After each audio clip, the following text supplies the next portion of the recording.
السلام علیکم ورحمۃ اللہ وبرکاتہ ان الحمد للہ نحمده ونصلی علی رسولہ الکریم اما بعد اعوذ باللہ من الشیطان الرجیم بسم اللہ الرحمن الرحیم۔ آج کا ہمارا موضوع ہے سحر تفریق۔ تفریق کا مطلب ہوتا ہے نفرت ڈالنا، کسی ایک دوسرے کے اندر محبت کے اندر نفرت کو ڈالنا۔ یہ سحر تفریق کا معاملہ کیسے شروع ہوا؟ سورۃ بقرہ کے اندر اللہ تعالیٰ آیات نمبر 102 میں فرما رہے ہیں اصل میں سحر تفریق ہے کیا اور اس کا مطلب کیا ہے۔ جیسے کہ اللہ تعالیٰ قرآن میں آیات نمبر 102 میں فرما رہے ہیں وَاتَّبَعُوا مَا تَتْلُو الشَّيَاطِينُ عَلَى مُلْكِ سُلَيْمَانَ وَمَا كَفَرَ سُلَيْمَانُ وَلَكِنَّ الشَّيَاطِينَ كَفَرُوا يُعَلِّمُونَ النَّاسَ السِّحْرَ وَمَا أُنزِلَ عَلَى الْمَلَكَيْنِ بِبَابِلَ هَارُوتَ وَمَارُوتَ۔ یہ اصل میں یہ جو سحر تفریق کا معاملہ شروع ہوا، سلیمان کی قوم نے یہ معاملہ شروع کیا۔ سب سے پہلا کام یہ کیا، میاں اور بیوی کے اندر لڑائی اور جھگڑا ڈالنے کا کام شروع کیا۔ سب سے پہلا کام یہ کیا انہوں نے، محبت کو نفرت میں بدل دینا، میاں اور بیوی کو محبت کی جگہ نفرت میں بدل دینا، بہن بھائی کو، بھائی کو۔ سحر تفریق کے اندر سب سے پہلے میاں اور بیوی کی لڑائی کا معاملہ ہے۔ جیسے کہ شیطان نے کہا کہ ایک مجلس میں بیٹھا تھا شیطان، اللہ کے نبی کی حدیث ہے،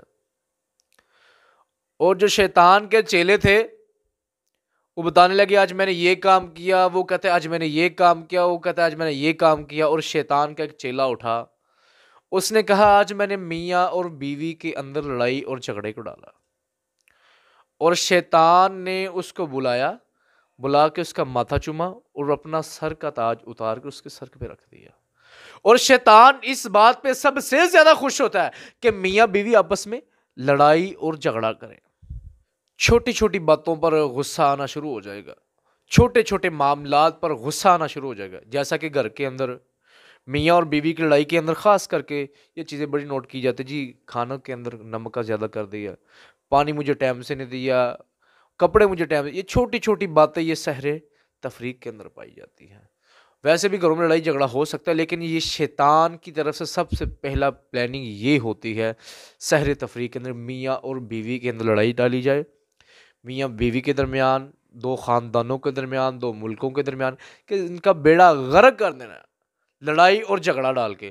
اور پھر شیطان اس عورت یا مرد کے اوپر ایک جن کو مسلط کر دیتا ہے اور اسے وہ تنگ کرنا شروع کر دیتا ہے۔ اور میاں کہتا ہے جب میں اپنی بیوی کے پاس جاتا ہوں اس کی شکل مجھے عجیب سی محسوس ہونی شروع ہو جائے، جیسے ہی اپنے کمرے میں جاتا ہوں طبیعت خراب ہونی شروع ہو جاتی ہے۔ اور وہ اس کی بیوی بتاتی ہے جب میں اس کو دیکھتی ہوں میری طبیعت خراب ہونا شروع ہو جاتی ہے، میری کیفیت خراب ہونا شروع، جب میں اپنے کمرے میں جاتا ہوں گھٹن محسوس ہونا شروع ہو جاتی ہے، دل کا خراب ہونا شروع ہو جاتا ہے، کندھوں میں دباؤ آنا شروع ہو جاتا ہے۔ یہ ہے سحر تفریق، یہ ہے شیطان کا پلان۔ اللہ تعالیٰ ہمیں اس شیطان کے پلانوں سے بچا کے رکھے۔ اب اس کا علاج کیا کرنا؟ ہمارے پاس مریض آتے، پھر شیطان کو جب حاضر کرتے جنت کو، وہ یہ ڈیمانڈ کرتا ہے کہ اس کو صرف طلاق دے دو، میں یہاں سے چلا جاؤں گا۔ اصل میں پلاننگ یہ اس کی ہوتی ہے کہ اسے طلاق دے دو، اسے میں چھوڑ کر چلا جاؤں گا۔ اگر یہ معاملہ ہو گیا تو پھر وہ اپنے پلان میں کامیاب ہو گیا۔ یہی پلان کو ہم نے کامیاب اس کے شیطان کو نہیں ہونے دینا انشاءاللہ۔ تو اس کا سب سے بہترین علاج کیا ہے؟ قرآن سے علاج ہے۔ کبھی بھی کالے پیلے ایسے عاملوں کے پاس مت جائیں، قرآن آپ کے گھر میں پڑا ہے، 6666 آیتیں قرآن کی گھر میں پڑی ہیں آپ کے، اور یہ شفا ہے، شفا تحفہ آپ کے گھر میں پڑا ہے۔ یہ بچی کے سر کے اوپر رکھ کے جانا نکاح کے بعد، یہ ایسے اللہ کے نبی سے ثابت نہیں ہے یہ کام کرنے، اور اسے اچھا سا غلاف پہنانا اور اوپر جگہ پہ رکھ دینا، یہ اللہ کے نبی سے ثابت نہیں ہے۔ ادب و احترام سب کچھ کرنا چاہیے، لیکن اس سے پہلے کوشش کریں قرآن کی تلاوت زیادہ سے زیادہ گھر میں کی جائے۔ اور اس کا سب سے بہترین علاج کیا ہے کہ اللہ کے نبی حضرت محمد رسول اللہ صلی اللہ علیہ وسلم میاں اور بیوی جیسے حضرت عائشہ رضی اللہ تعالیٰ سے محبت کرتے ان کا جھوٹا کھایا کرتے تھے، آپس میں ان کا پانی جھوٹا پیا کرتے تھے۔ سب سے پہلا تو محبت بڑھانے کا یہ طریقہ، اس کے بعد قرآن سے جو علاج ہے وہ کرنا آپ نے یہ ہے۔ سب سے پہلے عورت کو چاہیے کہ اپنے میاں کے لیے ہمیشہ سجے سورے جو بھی کام کرنا اپنے میاں کے لیے، کبھی بازار جانے کے لیے یہ کام مت کرے۔ جیسے اس کا میاں کہتا ہے شریعت کے علاوہ اگر شریعت کی مخالفت بات ہے اس کے علاوہ جیسے اس کا میاں کہتا ویسے ہی کام کرے سارے. اور اللہ تعالیٰ کے نبی فرما رہے اگر اللہ کے بعد کسی کو سجدہ جائز ہوتا تو شاید کہ میاں کو بیوی میاں کو سجدہ کرتی, عورت اپنے خامد کو سجدہ کرتی. اللہ کے نبی کی حدیث ہے. اور اس کا قرآن سے جو آپ کو علاج بتانے لگے بہت ہی آسان علاج ہے, بہت ہی اچھا علاج ہے. الحمدللہ سے بڑی دیر سے علاج کرتے آ رہے ہیں الحمدللہ. سب سے پہلے باوضو رہیں, صبح شام کے اذکار مکمل کریں. اس کے بعد سب سے پہلے سورۃ فاتحہ کو 7 مرتبہ پڑھنا ہے. سورۃ بقرہ کا پہلا رکوع ہے.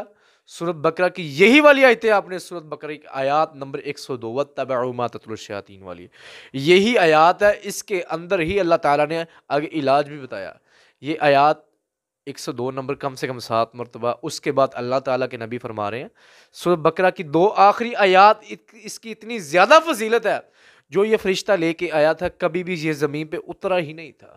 زندگی میں نے پہلی بار یہ فرشتے کو, اس کی بہت زیادہ فضیلت ہے. جو بندہ یہ 2 آیات پڑھتا ہے اس کے کھانوں میں برکت آتی ہے, رزق میں اضافہ, بہت معاملات ہے اس کے اندر. تو سورۃ بقرہ کی آخری 2 آیات ہے. اس کے بعد کوشش کرے سورۃ مومنون کی آخری 3 آیات ہے.